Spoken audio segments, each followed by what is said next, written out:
دور عثمانی میں حضرت عمر کے دور کی طرح شورا کا اہتمام نہ تھا، لیکن اہم امور میں وہ صحابہ کرام اور عمال حکومت سے مشاورت کیا کرتے تھے۔ ملک سے فتنہ و فساد کی بے کنی کے لیے صحابہ کرام اور عمال حکومت سے مشاورت فرمایا کرتے تھے۔ ملک کی انتظام: حضرت عثمان رضی اللہ تعالیٰ عنہ کے عہد میں ملک عہد فاروقی کی طرح صوبوں اور ضلعوں میں تقسیم تھا۔ اس نظام میں کوئی تبدیلی نہیں ہوئی تھی، سوائے اس کے کہ ملک شام 3 صوبوں یعنی دمشق، اردن اور فلسطین میں تقسیم تھا۔ حضرت عثمان نے اسے ایک صوبہ بنا دیا، جو نئے علاقے فتح ہوئے ان کے بھی نئے صوبے بنا دیے۔ ہر صوبے میں ایک حاکم مقرر تھا۔ آپ کے عہد میں درجہ ذیل صوبے تھے: نمبر 1 مکہ، طائف، چند، صنعاء، بصرہ، کوفہ، مصر، شام وغیرہ شامل ہیں۔ معاشی نظام: عہد عثمانی میں بہت سی فتوحات ہوئیں، جس کی وجہ سے آمدنی میں اضافہ ہوا، نیز پرانے انتظام میں بہتری سے آمدنی بڑھ گئی۔ مثلا مصر کی فوج کی تعداد دگنی ہو گئی۔ آپ نے آمدنی کے ساتھ لوگوں کے وظیفوں میں اضافہ کر دیا۔ دفاعی نظام: حضرت عثمان رضی اللہ تعالیٰ عنہ نے عہد فاروقی کی فوجی نظام کو بدستور قائم رکھا، اگرچہ کچھ تبدیلیاں اور ترقیاں بھی ہوئیں۔ سپاہیوں کی تنخواہوں میں 100 درہم کا اضافہ کیا، اور بعض صوبوں میں فوجی شعبے انتظامیہ سے الگ تھے۔ بحری بیڑا: فوجی نظام میں ترقی کا کارنامہ بحری بیڑا، جس کا قیام عمل میں لایا گیا۔ حضرت عمر رضی اللہ تعالیٰ عنہ بحری بیڑے کے خلاف تھے، چونکہ وہ اسلامی حکومت کو مزید پھیلانے کے حامی نہیں تھے۔ امیر معاویہ نے حضرت عثمان رضی اللہ تعالیٰ عنہ سے درخواست کی۔ انہوں نے پہلے تو انکار کیا، لیکن بعد میں کسی مصلحت کی بنا پر اجازت فرما دی۔ عمال کا محاسبہ: آپ رضی اللہ تعالیٰ عنہ محاسبہ میں حضرت عمر کی طرح سخت نہ تھے، مگر اپنی نرم دلی کے باوجود جب کسی والی کی شکایت ملتی تو اسے فوراً معزول کر دیتے۔ چنانچہ آپ نے سعد بن ابی وقاص کو بیت المال کا قرض ادا نہ کرنے کے الزام میں معزول کیا۔ سعید بن العاص اور ابو موسیٰ اشعری کو عوام کی شکایت پر برطرف کیا۔ عدالتی نظام: عدالتی نظام کم و بیش عہد فاروقی کی طرح پر رہا، اس میں کوئی خاص تبدیلی واقع نہ ہوئی۔ اس طرح عدالتوں میں بے لاگ فیصلے ہوتے رہے۔ حضرت عثمان رضی اللہ تعالی عنہ کے دور حکومت کے کارنامے: ہجرت حبشہ: آپ نے اپنے ایمان کی حفاظت کے لیے حبشہ کی جانب ہجرت فرمائی تھی۔ یہ اسلام کے راستے میں پہلی ہجرت تھی۔ اس راستے میں پیش آنے والی تمام مشکلات کا آپ نے خندہ پیشانی سے مقابلہ کیا۔ یہ ان کے غیر معمولی استقلال کا پتہ دیتا ہے۔ آپ کا خاندان اسلام دشمنی میں سب سے آگے تھا، اس لیے آپ کی ثابت قدمی زیادہ اہمیت رکھتی تھی۔ مالی اثار: روما کا کنواں انہوں نے 20,000 دینار میں خرید کر وقف کر دیا۔ غزوہ تبوک میں انہوں نے نصف لشکر کے اخراجات ادا کیے۔ انہوں نے 1000 اونٹ، 100 گھوڑے اور 1000 نقد پیش کیا۔ یہ آج کل کے لحاظ سے کروڑوں روپے بنتے ہیں۔ قحط کے دنوں میں اپنا تمام غلہ مسلمانوں میں تقسیم کر کے انہیں بھوک سے بچایا۔ مسجد نبی صلی اللہ علیہ وسلم کی توسیع: آپ نے مسجد نبی کی بزمان نبی صلی اللہ علیہ وسلم توسیع کے اخراجات خود برداشت کیے۔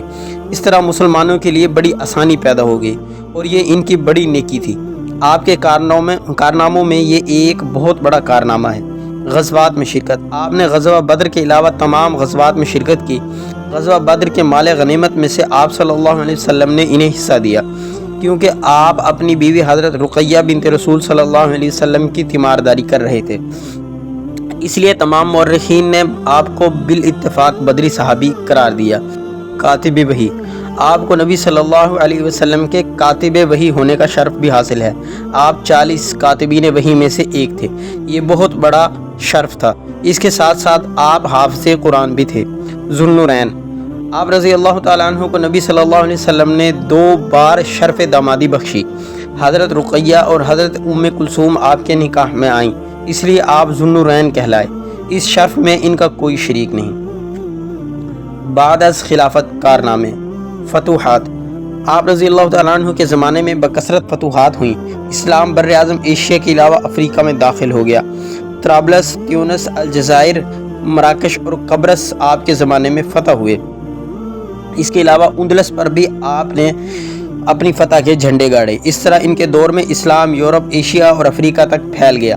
آپ کے دور میں 20 لاکھ مربع میل کا علاقہ فتح ہوا۔ مسجد نبی صلی اللہ علیہ وسلم کی توسیع و تعمیر۔ آپ نے زمانے کی ضرورتوں کے تحت مسجد نبی صلی اللہ علیہ وسلم کو بہت وسعت دی۔ مسجد کو مضبوط بنیادوں پر تعمیر کرایا۔ اس میں منقش پتھر استعمال کیے گیا اور ستونوں کی مضبوطی کے لیے سیسہ استعمال کیا گیا۔ بحری افواج کی ابتدا۔ حضرت عثمان رضی اللہ تعالیٰ عنہ کے دور میں بحری بیڑا تیار کیا گیا۔ اس سے سمندر پر رومیوں کی اجارہ داری ختم ہوگی۔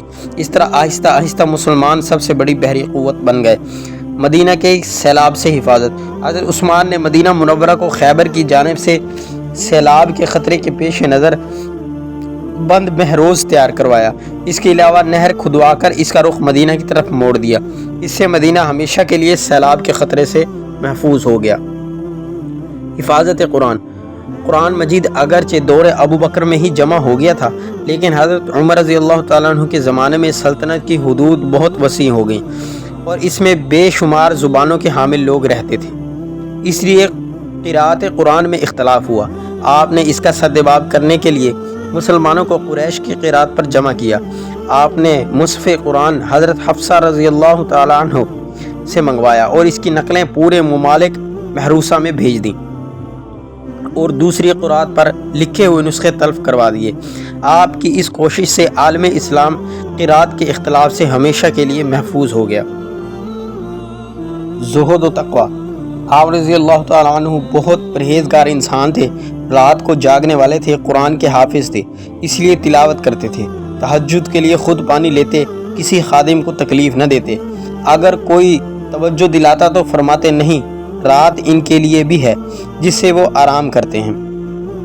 تدبر۔ آپ قریش کے اس خاندان سے تھے جس کے پاس قریش کی سربراہی کا تاج تھا، اس لیے آپ سیاسی سوجھ بوجھ رکھنے والے انسان تھے۔ حضرت ابوبکر صدیق رضی اللہ تعالیٰ عنہ جانشینی کے سلسلے میں حضرت عثمان رضی اللہ تعالیٰ عنہ سے وصیت نامہ لکھوا رہے تھے کہ ان کو غشی آ گئی۔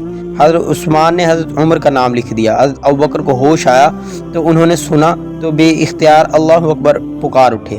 مزید برآں جب باغیوں نے آپ کو شہید کرنے کا ارادہ کیا تو آپ نے ان سے کہا، خدا کی قسم، نہ تم میرے بعد کبھی باہم محبت کر سکو گے اور نہ ہی میرے بعد کبھی مل کر نماز پڑھ سکو گے اور نہ ہی میرے بعد مل کر جہاد کر سکو گے۔ یہ پیشن گوئی سچ ثابت ہوئی۔ اس سے آپ کے تدبر کا اندازہ کیا جا سکتا ہے۔ آپ بہت زیادہ نرم مزاج تھے۔ جتنے فتنوں نے ان کے دور میں جنم لیا اور پروان چڑھے وہ اس نرم طبعی کا ہی نتیجہ تھے۔ انفرادی زندگی میں نرم مزاج مفید ہے، لیکن انتظامی معاملات میں بعض اوقات نقصان کا باعث بھی بن جاتی ہے۔ بنیادی طور پر یہ ایک اچھا اور بہترین وصف ہے۔ دوستو، آج کا ہمارا ٹاپک یہاں پر اختتام پذیر ہوا، جس میں ہم نے سیدنا عثمان رضی اللہ تعالیٰ عنہ کے نظام حکومت کے بارے میں پڑھا اور اس کے علاوہ حضرت عثمان رضی اللہ تعالیٰ عنہ کے کارناموں کے بارے میں ہم نے بات کی، جس میں مختلف چیزیں جیسے کہ ہجرت حبشہ، مالی اثار اور مسجد نبی صلی اللہ علیہ وسلم کی توسیع شامل تھی۔